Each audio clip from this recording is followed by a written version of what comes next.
গণঅভ্যুত্থানের পরে চাঁদাবাজি কেন করেছো? আজকে হাত তখন আমি করেছি, আমি ভাই করেছে, জীবন ভাই করেছে, হাত দখল, পাওয়ার দখল, বাজি দখল, বাস স্ট্যান্ড দখল, ট্রেন স্ট্যান্ড দখল, এখন পর্যন্ত কারা করে রেখেছে করবেন। আমি আপনাদেরকে কথা দিচ্ছি, আমি নির্বাচিত হলে এই সমস্ত দখল উদ্ধার করা হবে।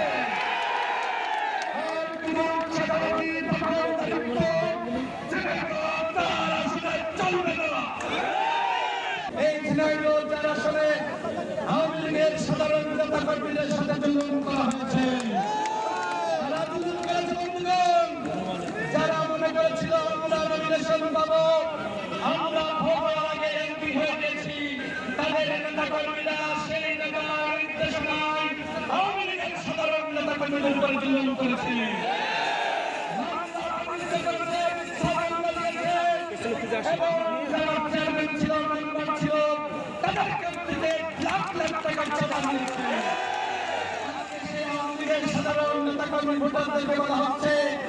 আমাদের কাছে তো ভাই গণঅভ্যুত্থানের পরে চাঁদাবাজি কেন করেছো? আজকে হাত তখন আমি করেছি, আমি ভাই করেছে, জীবন ভাই করেছে, হাত দখল, পাওয়ার দখল, বাজি দখল, বাস স্ট্যান্ড দখল, ট্রেন স্ট্যান্ড দখল, এখন পর্যন্ত কারা করে রেখেছে করবেন। আমি আপনাদেরকে কথা দিচ্ছি, আমি নির্বাচিত হলে এই সমস্ত দখল উদ্ধার করা হবে।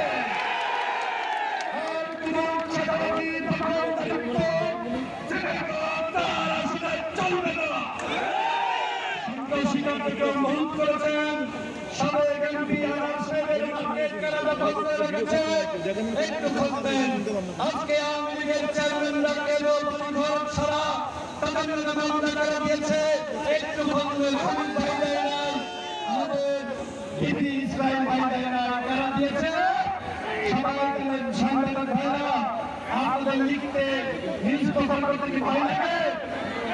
আমি আসাদ খান সদর উপজেলার আমার জন্ম, সদরের 4টা ইউনিয়ন কালীগঞ্জ উপজেলা নিয়ে ঝিনাইদহ জেলা সংগঠিত। আমি সদর উপজেলার সন্তান।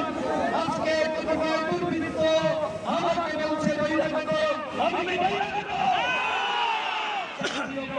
রাজনীতি বন্ধের যে কোনো জায়গা থেকে নির্বাচন করা যায়। মির্জা ফখরুল আলমগীর সাহেব তার সাথে কথা হচ্ছিল, তিনি বলছিলেন আমার বাবার আসন থেকে এমপি নির্বাচিত হয়েছিল, আমি সে আসন থেকে নয়, আমি অন্য আসন থেকে নির্বাচন করি।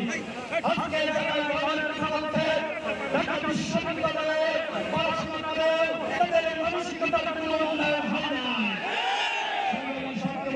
বক্তব্য সংক্ষেপ করব, তারা বলতে চাই আমাদের সনাতন ধর্মের কয়েকজন ব্যবসায়ী এই গণঅভ্যুত্থানের পরে তারা আজকে এলাকা ছেড়ে ভারতে চলে গেছে। কাদের ভয়ে তারা ভারতে চলে গেছে আপনারা জানেন না? সুতরাং এই সনাতন ধর্মের যারা রয়েছে আমি তাদেরকে আহ্বান দিচ্ছি, বিএনপির কাছে আপনারা শতভাগ নিরাপদ। আমাদের কাছে আপনারা শতভাগ নিরাপদ। সর্বশেষ বলতে চাই, সাংবাদিক বন্ধুগণ, যেহেতু এই জনসমাবেশ শেষে আমরা মিছিল করব, আমি সর্বশেষ বলতে চাই এই প্রতিজ্ঞা আপনাদের কাছে আমানত হিসেবে জনাব তারেক রহমান পাঠিয়েছেন, এই আমানত আপনাদেরকে রক্ষা করতেই হবে। বিশ্বাস করি আপনারা এই আমানত রক্ষা করবেন এবং ধানের ভোট দিয়ে জনাব তারেক রহমানকে বিজয়ী করবেন।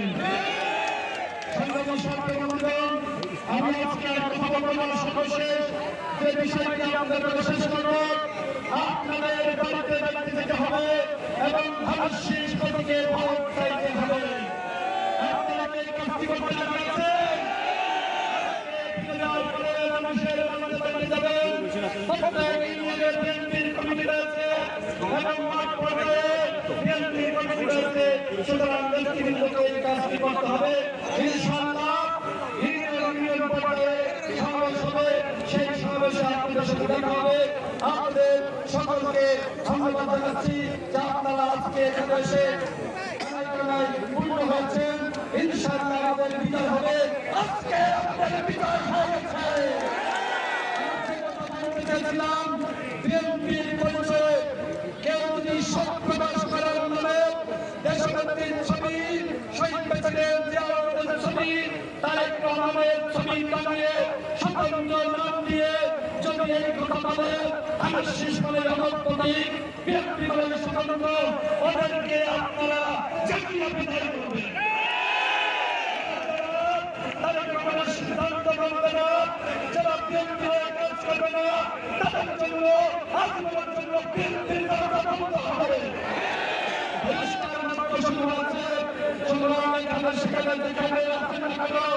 আপনাদের থেকে আমি অনুরোধ করছি, এখনো সময় আছে, শিল্প থেকে আপনারা চলে আসুন।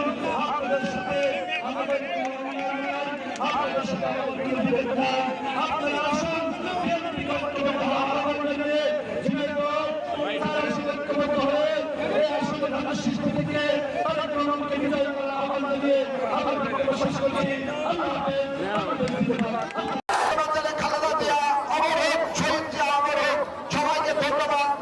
আমি কথা দিচ্ছি এই রাস্তাঘাটের উন্নয়ন হবে ইনশাআল্লাহ। আপনারা টেলিভিশন প্রদর্শনে আমাকে দেখে আমার উপস্থিত আছেন জনতার নেতা যেতে হবে এবং ধানের প্রতীকে ভোট চাইতে হবে। কেরালার পরে মানুষের বাড়িতে বাড়িতে যাবেন।